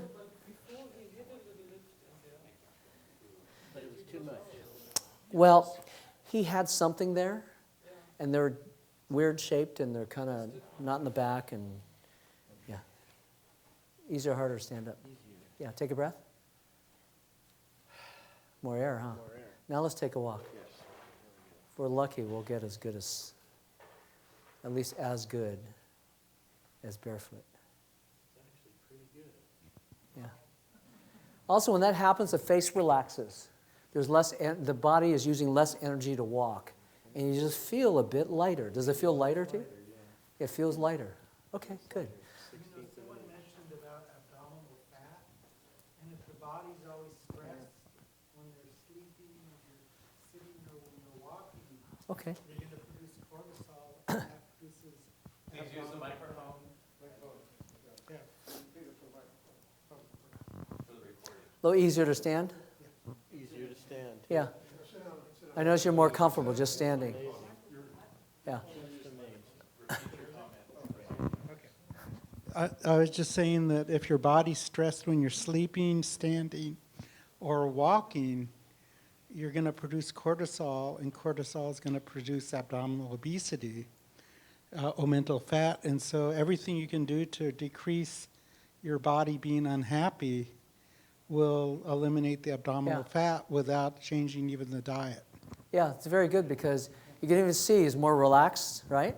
It's like, wow, this is cool. You know, when your body's in really good shape, like typically a lot of times after an adjustment for myself, I just feel like, oh, it's so balanced.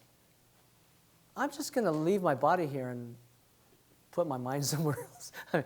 I feel like if I can just astral project myself, I'll just leave the body here. It's great. Okay, and you're just standing there without complaint, and your body's not hurting. Have you ever stood that long without your back hurting? No.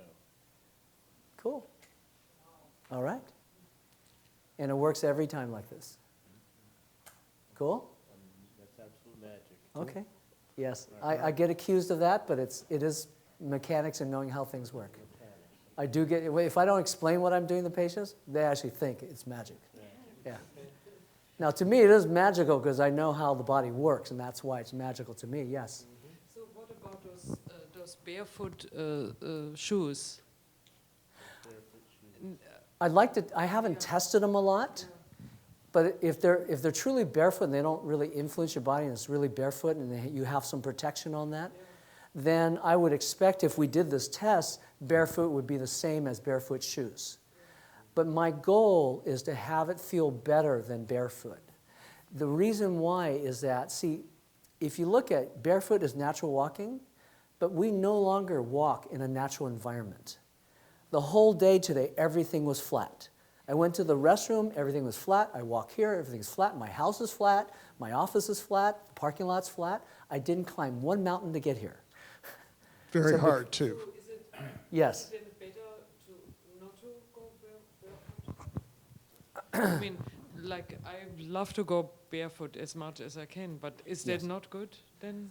I don't think it's not good for you. Oh.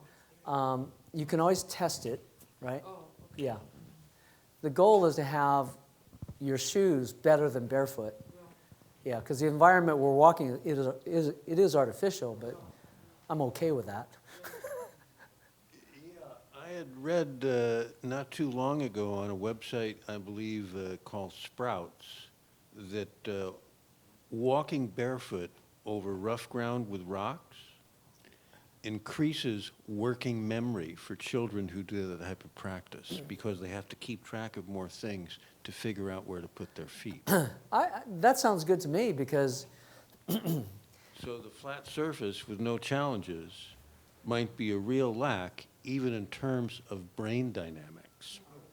could be because if the environment challenges you, Yes.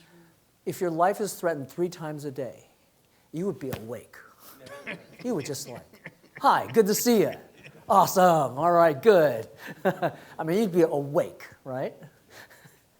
This happens when I go, there are times when I do these trips and you just really have to have your wits about you for survival. Until I'd read that. When I'm done with it, I feel like I'm 10 foot tall, like nobody messes with me. Until I Little guy, read right? that, I don't know. all Yes. I'd read before that about working memory is there's no way to increase working memory. It was genetically predetermined.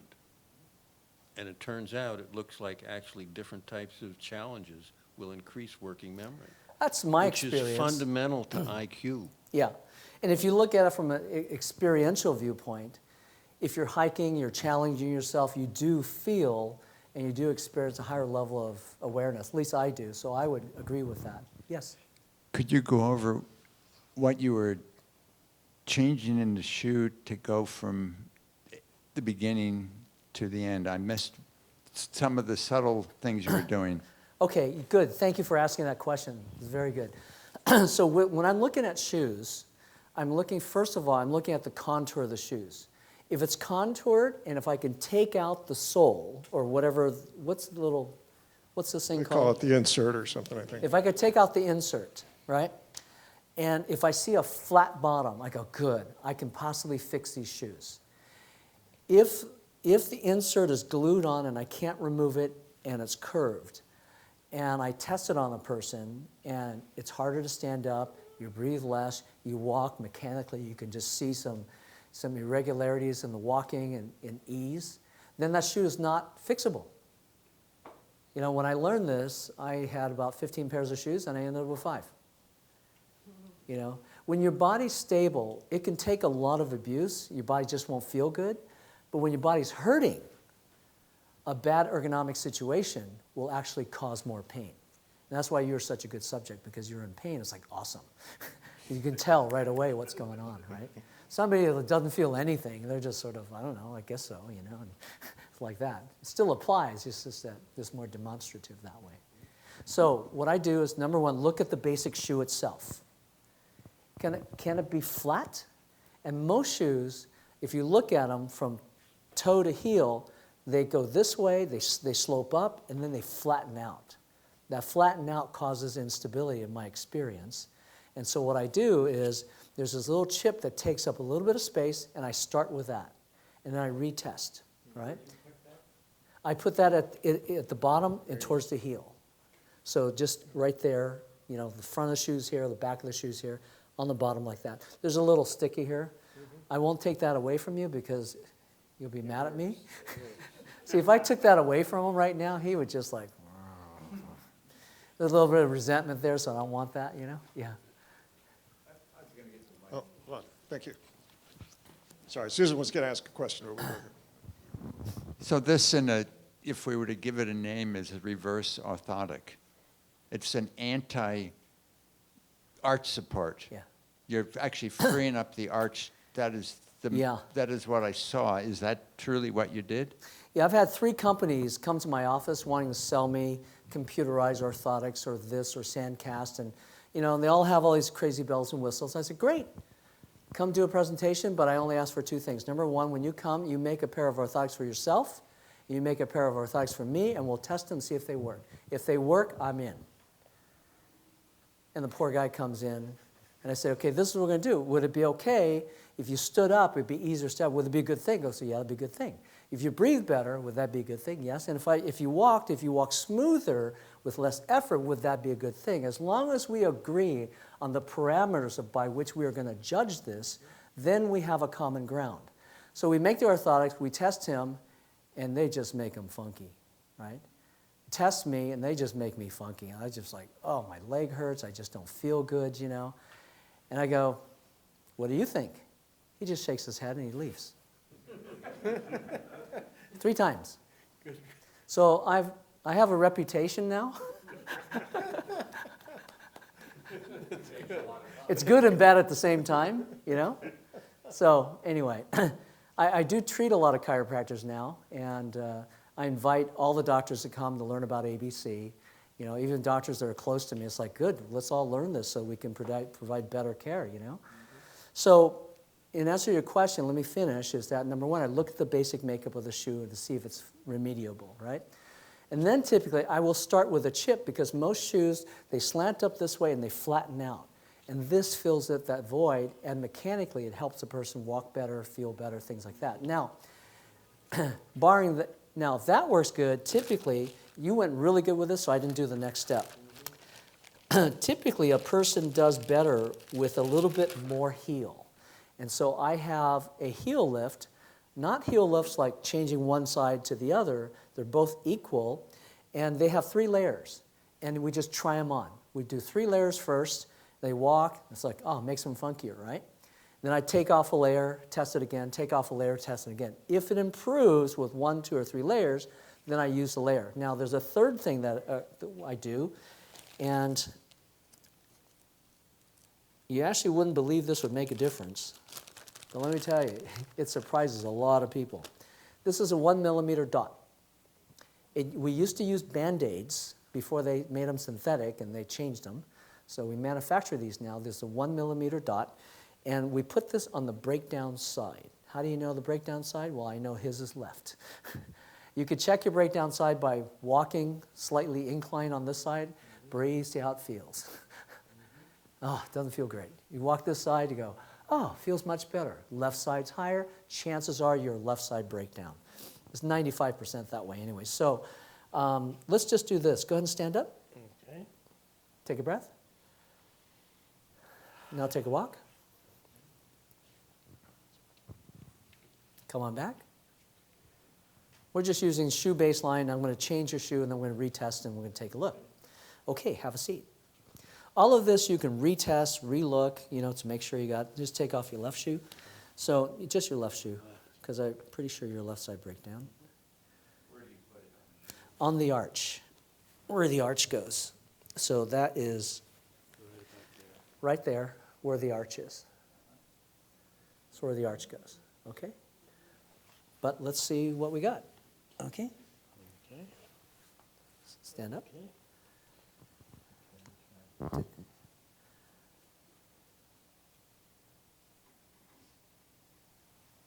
Left foot feels much better than the right foot for some reason. Okay, so have a seat. I think you did better because he didn't even stop to breathe. He just walked. That's a good indicator. See, when the body wants to walk, and it takes off and it does stuff, those are good things I'm looking for. So go ahead and stand up for me. Okay. Okay, easier or harder to stand up than with your shoes? Take a breath. Yeah, it looks like we got a little bit more air out there. Like easier to breathe. Now, if you look at it, mechanically, it's easier for him to breathe right now. Most people are breathing at much less than their normal capacity. I call it basal breathing capacity, meaning your normal breathing as you go along. If you're breathing, let's say 10, 20% less than normal over a long period of time, who knows what effect that will create? If you're just breathing shallow, compared to naturally breathing where, now there's exercise where you purposely breathe more and there are health benefits for that, but to be honest with you, you're working or doing things, you're not thinking about your breathing. So if we could make breathing easier naturally without thinking, I think there's an advantage to that. So you're breathing better. Now take a walk again.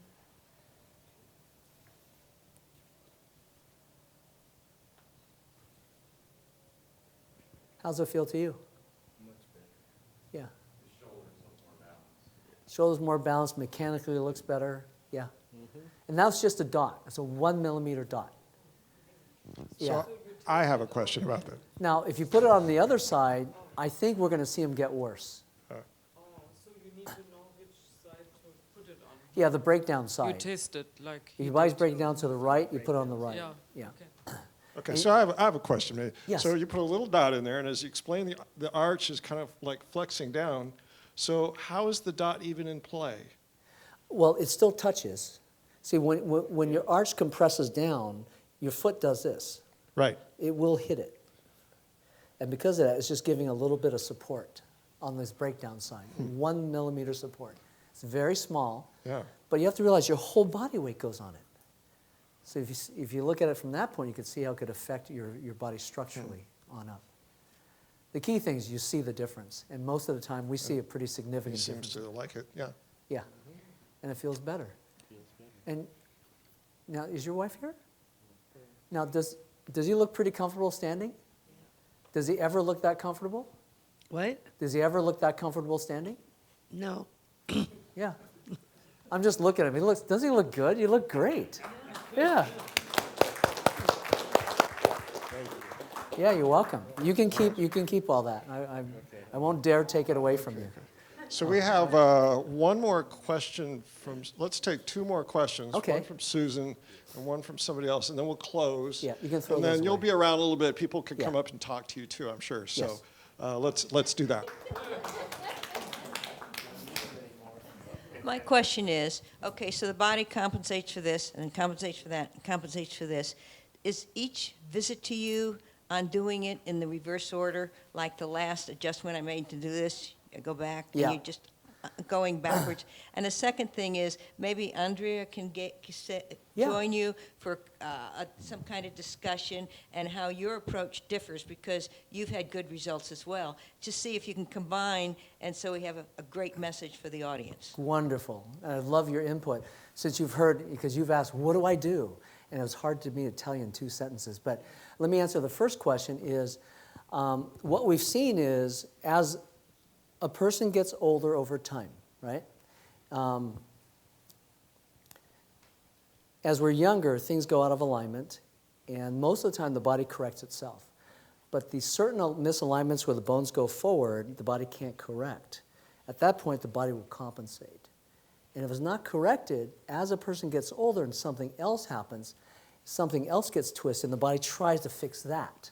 So physically, life is sort of a series of compensations, out of alignment, compensations over time, until finally we get to where we are today, right? Some people worse than others, things like that. So when we actually apply this technique, we correct what's available and it untwists, and we're kind of going back in time, physically back in time, right?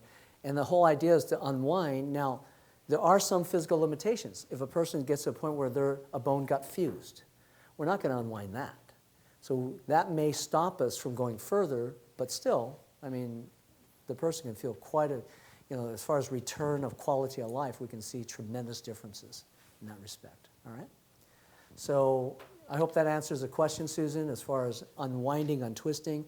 And also, when the body unwinds at a certain point, the adhesions that formed at that time are the adhesions that we release at that time, is how we can tell what's going on. And this is just based experience of thousands of hours and thousands of patients and how things unwind. And we're seeing the patterns of what goes on, because many times patients will say, wow, I haven't felt that pain here for a decade. And what they'll do is they'll re-experience the same pain, but just at a less intensity, typically about half of the intensity that they felt it 10 years ago. So we get a sense that we're actually unwinding through physical time with the person. Yes? So can we find out ourselves? Hold on. Do we need you, or can we find out ourselves which one is our breakdown side? Which breakdown side you are? Yeah. There's a few ways that tends to be relatively accurate, and that is if you, tell you what, come up here and I'll show you. Driveways are very good. Slanted. Yeah, driveways, you can do that. Or we could simply, can I use this? Okay, so take a breath. Okay, so you can, that's a baseline, right? So let me just put this under your right foot. Take a breath. More or less there. Hard to say? Hard to say, okay. That's an answer too. Take a breath. I think maybe the other side was better. Better side, was it better? Thicker. Oh. Take a breath. Okay, let's go this way. One way is going to be easier.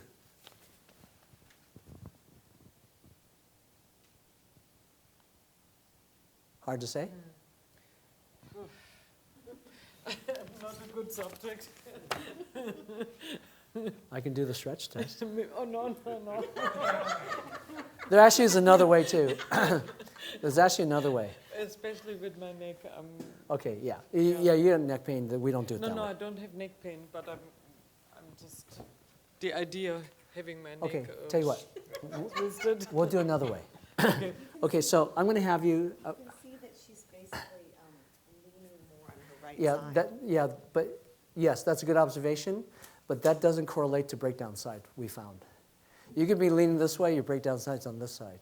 Or you could be leaning this way, your breakdown side's on the right side. So it depends on what the body's doing at the time. So good observation, but as far as breakdown side, it didn't prove to be a workable thing. So here's what we're going to do. I'm going to have you sit down. I was just going to have you plop down on this chair. I think we can, this chair is fine. Yeah, you're light. Okay, good. So I'm going to have you sit in this chair, but I want you to just kind of plop down like this, okay? Okay, so stand here. Now, don't do it yet. Okay, now, let your body plop down. Good. So when you plop down, did you feel your body go that way? Hard to say? Good, stand up. Stay right there. Okay. Let your body plop down. Did your body go this way? When you plop down, did the body tend to go this way? Maybe this way, a little bit. Okay. Good. I'm not good. I'm not a good subject. Okay, Yeah. all right, that's okay. Sometimes it's a little subtle, it's kind of hard to tell. Yeah. There's other ways I hit a little bit. This is a little knee soft here. problem. Yeah. Yeah. Okay. So, So you might just want to walk and notice if the sidewalk is cambered one way. yeah. Breathe. See how you, Okay. and then walk back the other way and see how that feels. If the breathing is easier, let's see if it's like this. Yeah. And if my And if it's breathing easier to is breathe walking this easier- way, your right side breakdown. The uphill side is the breakdown side, right? The uphill side that feels better is the breakdown side. Okay. Thank you. There's other ways to find out, but that kind of gets you in the ballpark most of the time. Okay, so we want to get Andrea a chance to get in here a little bit. Did you have something real quick? Yes. Okay. Also trying to wrap this up. Yeah, the streets are usually cambered, and which means Yeah. you can walk down a street on one side and it's slanted this way. You can turn around on that same side and walk back. So it's a good slanted thing. Right out here in the driveway, it's all slanted there. So when you go out of the room, walk down on the pavement close to the sidewalk, and then turn around and walk back and see if you notice a difference. Okay. All right, so 2 months ago, Andrea spoke here. And so, and these two were having a very great conversation at the beginning and talking about, I think, some kind of contrasting techniques or ideas or something like that. So, kind of a spontaneous thing, but here you go. Let give you the opportunity to talk a little bit about how you compare your So different what'd you techniques. Yeah, so I mean, I agree with you that when the body is in a state of relaxation, that is really important for alignment. But, and I agree that, obviously different chiropractic adjustments can certainly bring relief and help. We've all experienced that. Yeah, we've all seen that. But my method is really different. It's really, really different.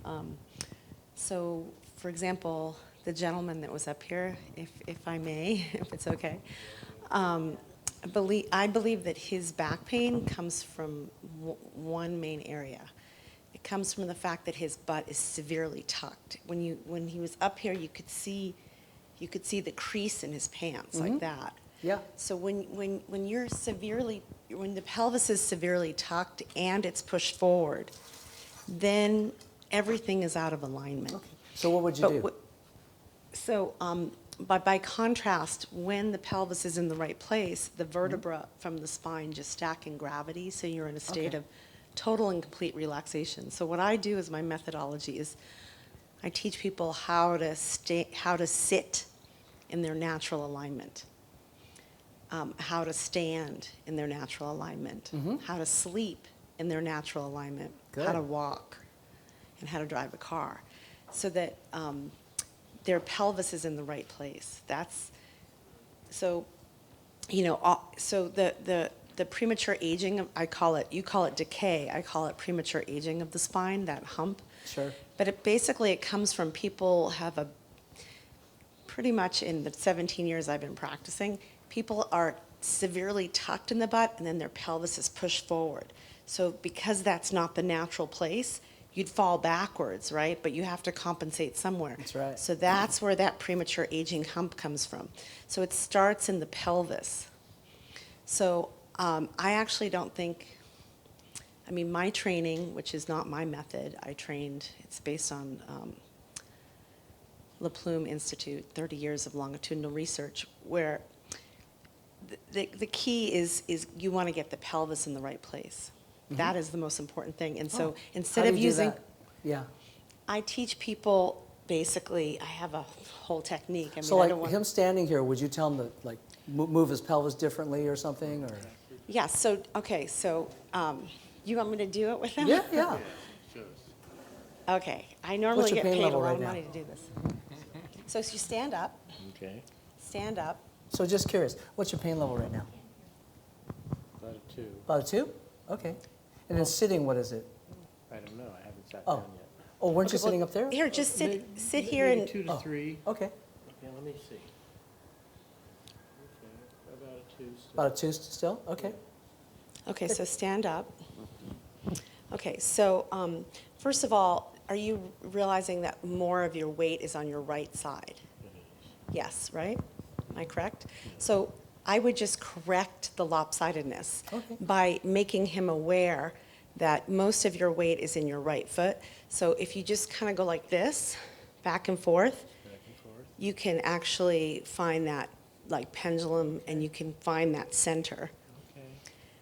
And so that's going to cure the lopsidedness. And then the reason why that heel insert work kind of helped is that you want to have your weight more in your heels than in your toes. So by bringing the heel insert, you're bringing more kind of attention, perception to the body. Okay. And then, so the main reason you have back pain is that your butt is, so you can see, can you turn to the audience so they can see you? No, turn towards back towards the audience, please, sorry. So you can see that his butt is underneath him, right? You guys can see that? You mean like this? Like this? Yeah. Tucked this way? You're a little bit tucked too. Anyway, go ahead and the side. Go to the side so they can see you on the side. I tell my wife I'm a No. work in progress all the time. Yeah, the side like this. So you can see that, you can see he's tucked under, right? Like by contrast, if you look at my butt, it's not really tucked under, right? This is tucked. This is not. So, so that's the main problem. So would he like? And the second problem untuck it? is that he's leaning towards one side because he's lopsided. And the third problem is that you're really locked in the knees. So you don't want to be, you want to have a bend in the knees. So if you think about like being a caveman, you want to have a bend in the knee, right? So bend your knees. Did you ever play any sports or anything? No? Golf, anything? Swimming, right? Okay, so anyway, so I want your heels to be I want your heels to be at least 6 inches apart. And then your toes are at least 12 inches apart. Yeah, so what's natural to the body is turnout. You want your heels between 6 and 12 inches apart. And your toes between 12 and 24 inches apart. Yeah, and then doesn't that feel more stable? More stable.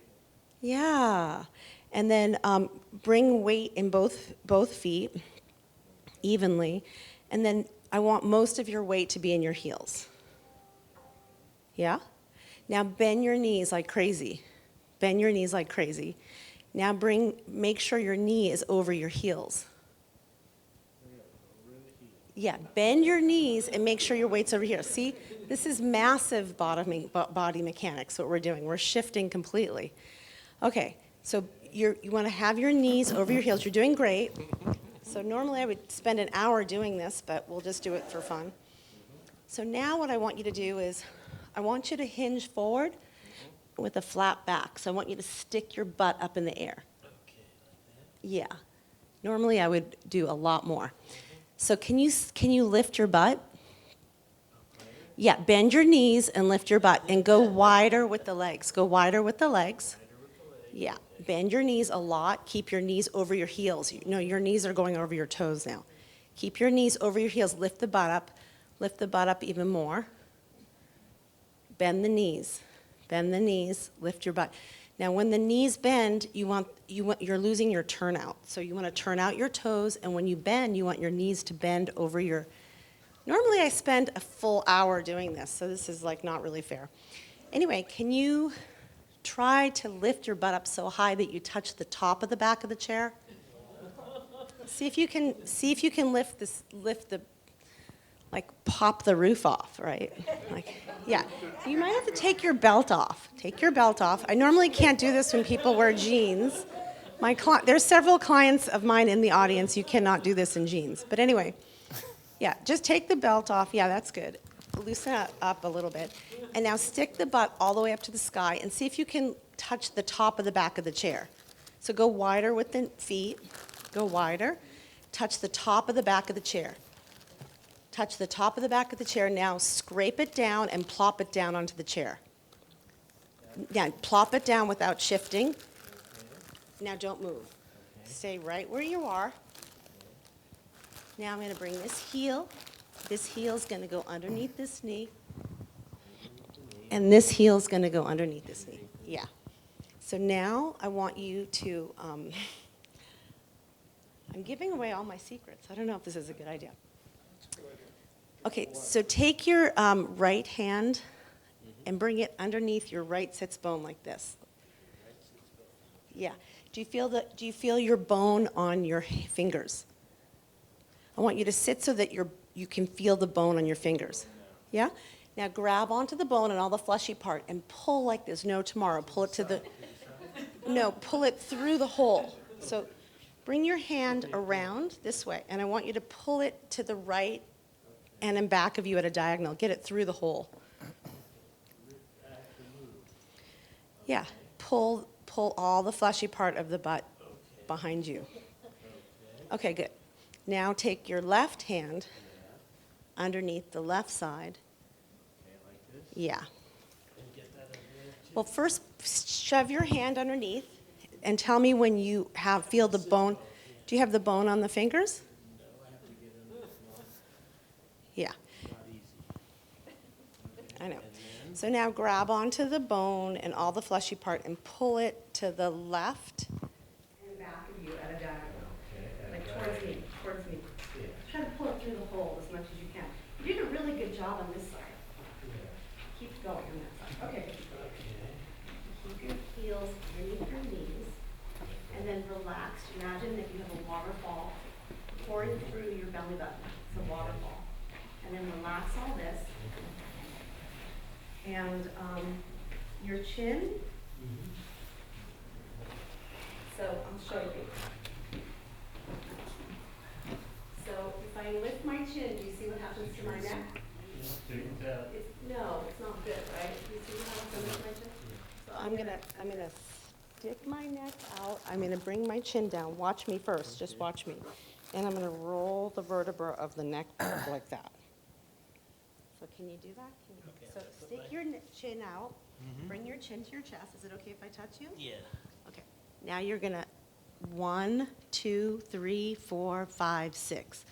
Roll the vertebra of the neck back slowly. Just the neck, nothing else. Yeah. Okay, that's it. Just, no. You want to be right there. Yeah, there you go. Okay. Now take your right shoulder and bring it up to your ear. No. You let go of your hands. So I normally do this in an hour. Let's do this. Let's get roll to this back. Can we get to a stopping point? Because yeah, we're going to be tell done. This, you can do this for an hour. So how do you feel now? How does your back feel now? 0 to 10. 0. 0. Mm-hmm.